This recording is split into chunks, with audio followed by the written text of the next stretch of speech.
lagi dengan saya, Edelweiss Toding Bunga dari jurusan Psikologi Universitas Boswa Makassar.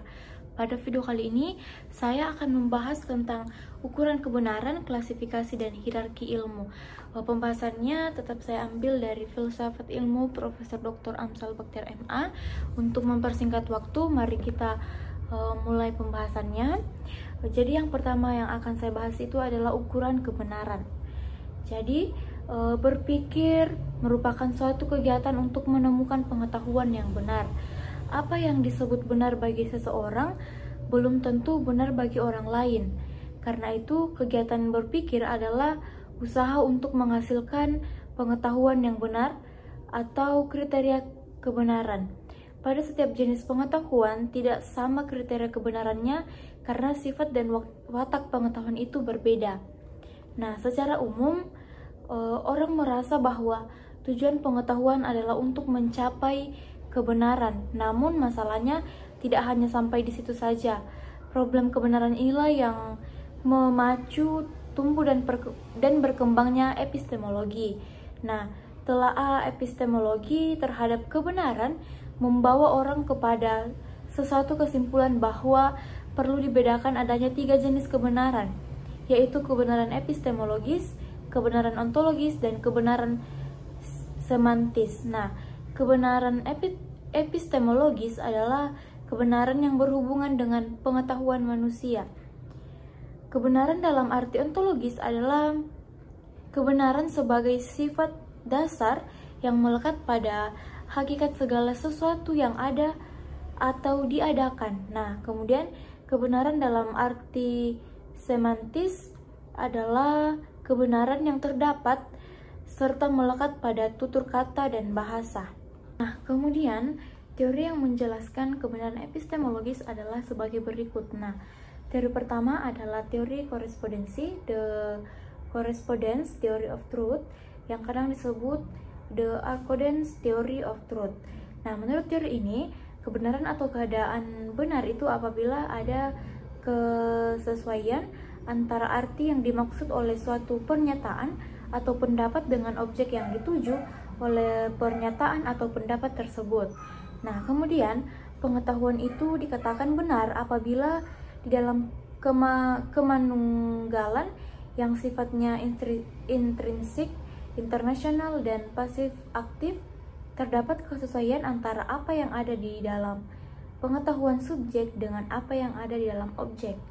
Nah, maka pengetahuan adalah benar bila apa yang terdapat di dalam budi pikiran subjek itu benar sesuai dengan apa yang ada di dalam objek.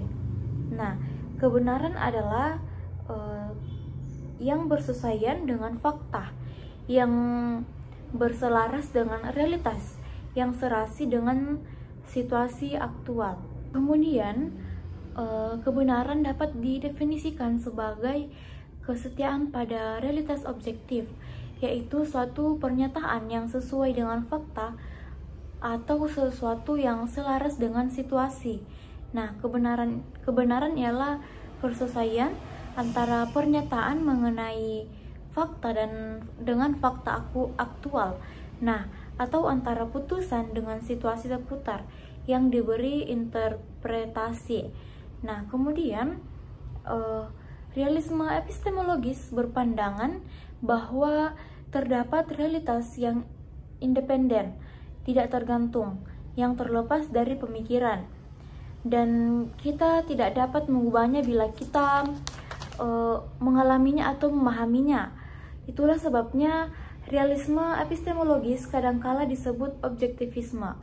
Nah, dengan perkataan lain, realisme epistemologis atau objektivisme berpegang pada kemandirian kenyataan, tidak tergantung pada yang di luarnya. Nah, sedangkan idealisme epistemologis berpandangan bahwa setiap tindakan mengetahui berakhir di dalam suatu ide yang merupakan suatu peristiwa subjektif. Nah, kedua pendapat ini benar-benar sangat berbeda. Idealisme epistemologis lebih menekankan bahwa kebenaran itu adalah apa yang ada di dunia ide. Nah, karenanya melihat merah rasa manis, rasa sakit, gembira, berharap, memilih, dan lain sebagainya. Semuanya adalah ide. Nah, oleh sebab itu, idealisme epistemologis sebagaimana definisikan di atas sama dengan subjektivitas. Nah, kemudian selama kebenaran mencerminkan dunia wujud secara objektif, maka wujudnya itu tidak tergantung pada kesadaran manusia. Nah, kemudian mengenai teori korespondensi tentang kebenaran dapat disimpulkan sebagai berikut. Kita mengenal dua hal, yaitu yang pertama pernyataan dan yang kedua kenyataan. Menurut teori ini, kebenaran adalah kesesuaian antara pernyataan tentang sesuatu dengan kenyataan itu sendiri. Nah, dalam dunia sains, teori ini sangat penting sekali digunakan guna mencapai suatu kebenaran yang dapat diterima oleh semua orang. Nah, seorang ilmuwan akan selalu berusaha meneliti kebenaran yang melekat pada sesuatu secara sungguh-sungguh, sehingga apa yang dilihatnya itu benar-benar nyata terjadi. Nah, bukan hanya pandangan semu belaka. Kemudian penelitian sangat penting dalam teori korespondensi karena untuk mengecek kebenaran suatu teori perlu penelitian ulang. Kemudian teori yang kedua adalah teori koherensi atau konsistensi, the consistent theory of truth, yang sering pula dinamakan the coherence theory of truth. Nah, menurut teori ini, kebenaran tidak dibentuk atas hubungan antara putusan dengan sesuatu yang lain, yaitu fakta atau realitas, tetapi atas hubungan antara putusan-putusan itu sendiri. Dengan perkataan lain, kebenaran ditegakkan atas hubungan antara putusan yang baru itu dengan putusan-putusan lainnya yang telah kita ketahui dan akui kebenarannya terlebih dahulu. Nah, kemudian jadi suatu proposisi itu cenderung untuk benar jika proposisi itu koheren dengan proposisi lain yang benar. Nah, atau jika arti yang dikandung oleh proposisi koheren dengan pengalaman kita.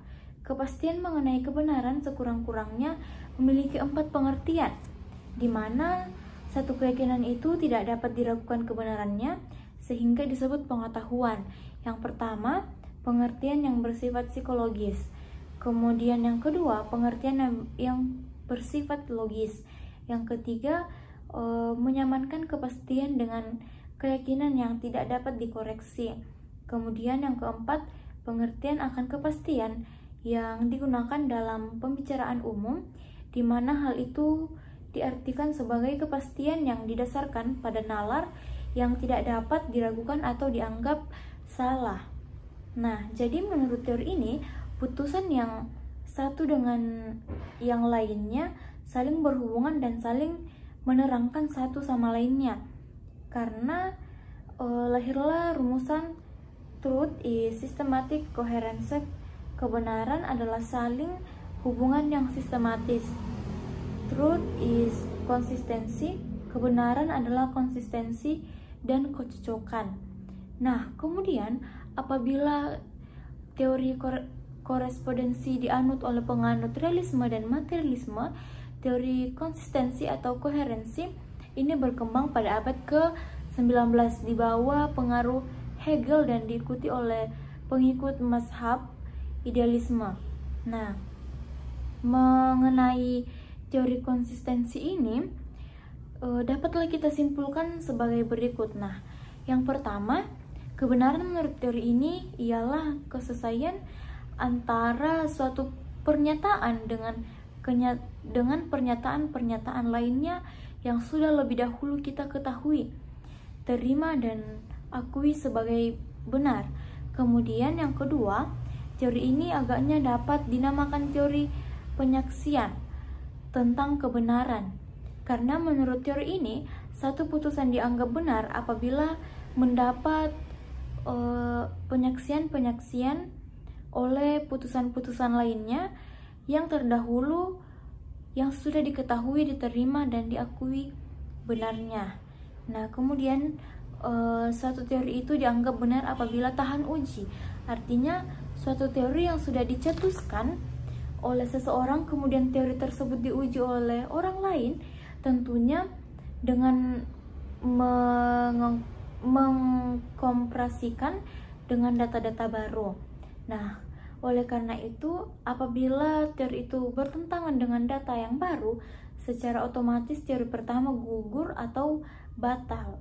Nah, sebaliknya kalau data itu cocok dengan teori lama, teori itu semakin kuat. Pendapat ini ditegaskan oleh Karl Popper.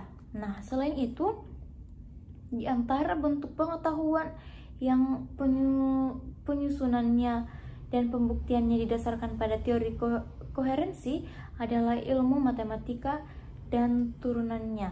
Matematika disusun pada beberapa dasar pernyataan yang dianggap benar, yaitu aksioma. Nah, dengan mempergunakan beberapa aksioma, maka disusun suatu teorema. Di atas teorema dikembangkan kaidah-kaidah matematika yang secara keseluruhan merupakan suatu sistem yang konsisten. Nah, jadi ukuran kebenaran pada teori koherensi adalah konsistensi dan presisi. Dan teori yang ketiga adalah teori pragmatisme tentang kebenaran, the pragmatic theory of truth. Pragmatisme berasal dari bahasa Yunani.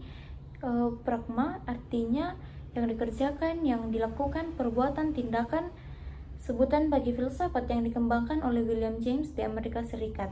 Menurut filsafat ini benar tidaknya suatu ucapan, dalil, atau teori semata-mata tentang bergantung kepada asas manfaat. Nah, sesuatu dianggap benar jika mendatangkan manfaat dan akan dikatakan salah jika tidak mendatangkan manfaat. Nah, doktrin pragmatisme ini diangkat dalam sebuah makalah yang dimunculkan pada tahun 1878 dengan tema How to Make Our Ideas Clear, yang kemudian dikembangkan oleh beberapa ahli filsafat Amerika. Di antara tokohnya yang lain adalah John Dewey. Nah, menurut teori pragmatisme, suatu kebenaran dan suatu pernyataan diukur dengan kriteria apakah pernyataan tersebut bersifat fungsional dalam kehidupan manusia. Nah, teori hipotesa atau ide adalah benar apabila ia membawa kepada akibat yang memuaskan, apabila ia berlaku dalam praktik, apabila ia mempunyai nilai praktis. Nah, kebenaran terbukti oleh kegunaannya, oleh hasilnya, dan oleh akibat-akibat praktisnya.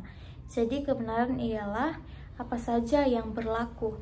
Nah, kemudian menurut William James, ide-ide yang benar ialah ide-ide yang dapat kita serasikan, kita umumkan berlakunya, kita kuatkan, dan kita periksa. Sebaliknya, ide yang salah ialah ide yang tidak demikian. Oleh karena itu, tidak ada kebenaran mutlak. Yang ada adalah kebenaran-kebenaran, yaitu apa yang benar dalam pengalaman-pengalaman khusus. Nilai tergantung pada akibatnya dan pada kerjanya, artinya pada keberhasilan perbuatan yang disiapkan oleh pertimbangan itu. Nah, kemudian masalahnya sekarang ialah apa yang dimaksudkan dengan hasil yang memuaskan. Antara lain yang dikemukakan oleh penganutnya, yang pertama, sesuatu itu benar apabila memuaskan keinginan dan tujuan manusia. Kemudian yang kedua, sesuatu itu benar apabila dapat diuji benar dengan eksperimen. Dan yang ketiga, sesuatu itu benar apabila ia mendorong atau membantu perjuangan biologis untuk tetap ada. Nah, dalam teori ini dapat diberikan sebuah contoh pandangan para penganut teori pragmatis tentang Tuhan. Bagi pragmatisme, suatu agama itu bukan benar karena Tuhan yang disembah oleh penganut agama itu sungguh-sungguh ada. Tetapi agama itu dianggap benar karena pengaruhnya yang positif atas kehidupan manusia. Nah, berkat kepercayaan orang akan Tuhan, maka kehidupan masyarakat berlaku secara tertib dan jiwanya semakin tenang. Nah, bagi para penganut pragmatis, batu ujian kebenaran ialah kegunaan dapat dikerjakan akibat atau pengaruhnya yang memuaskan. Menurut pendekatan ini, tidak ada apa yang disebut kebenaran yang tetap atau kebenaran yang mutlak. Nah, kemudian dalam dunia sains, suatu ilmu itu bermanfaat apa tidak bagi kehidupan sehari-hari manusia. Nah, kemudian yang keempat itu, teori yang keempat adalah agama sebagai teori kebenaran. Nah, manusia adalah makhluk pencari kebenaran.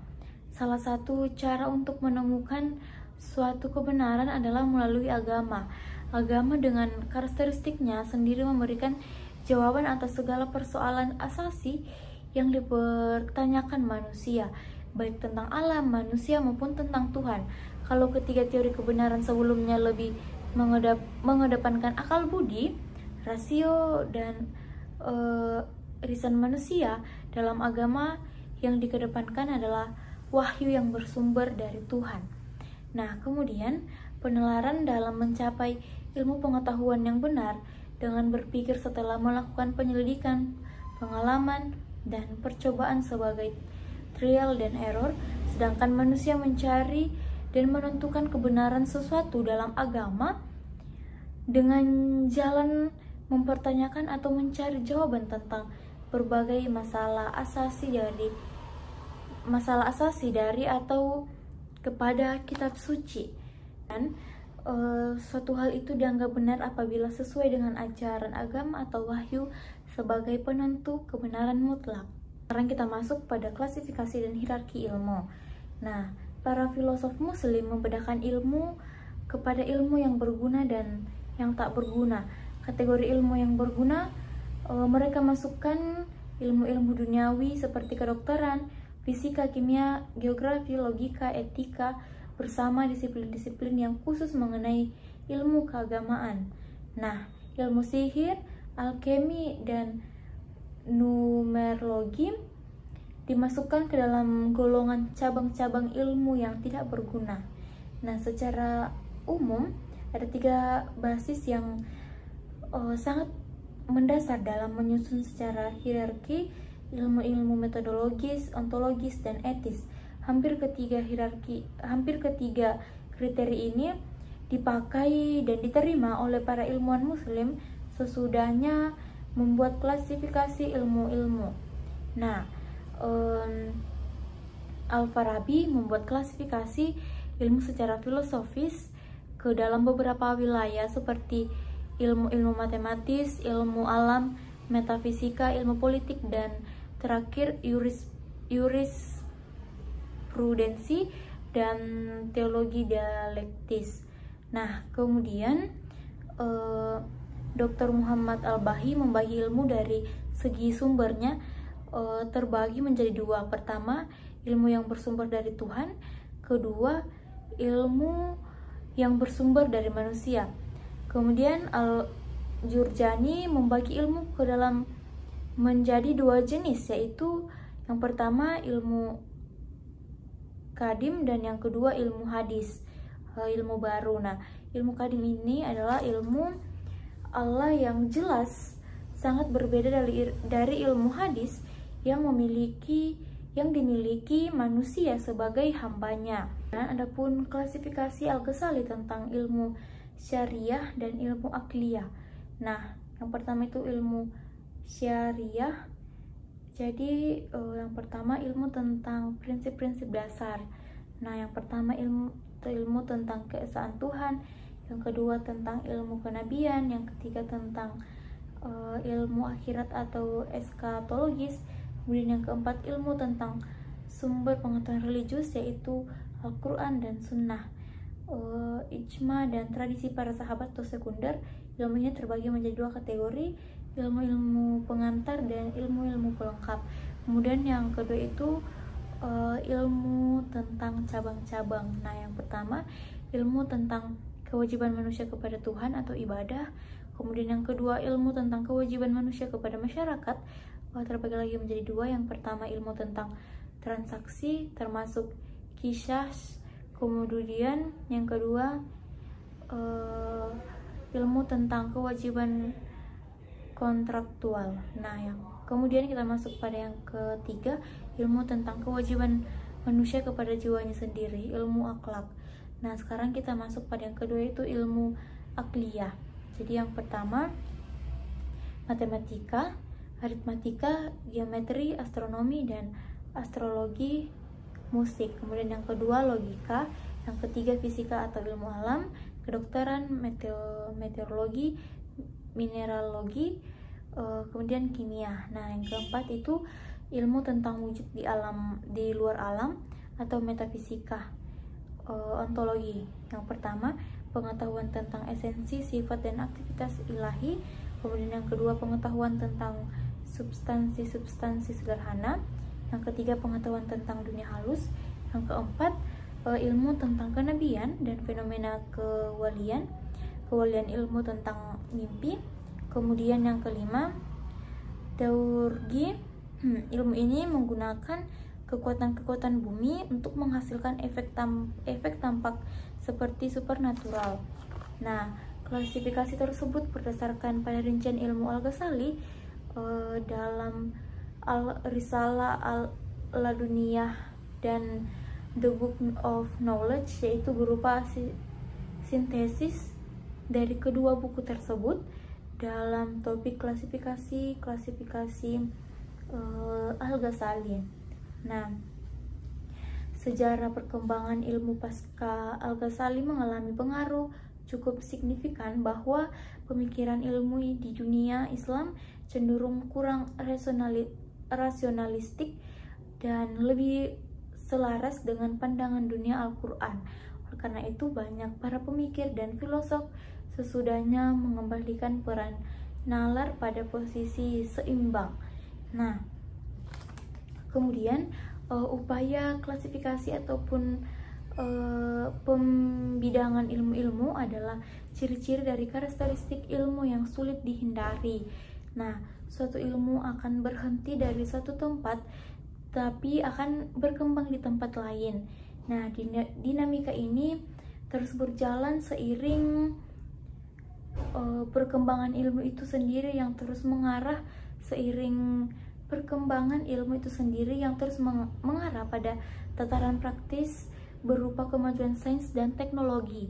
Nah, begitupun ilmu-ilmu yang berkembang di dunia Islam. Nah, kemudian khususnya di abad kontemporer, upaya integrasi terus dilakukan guna mencapai upaya islamisasi ilmu.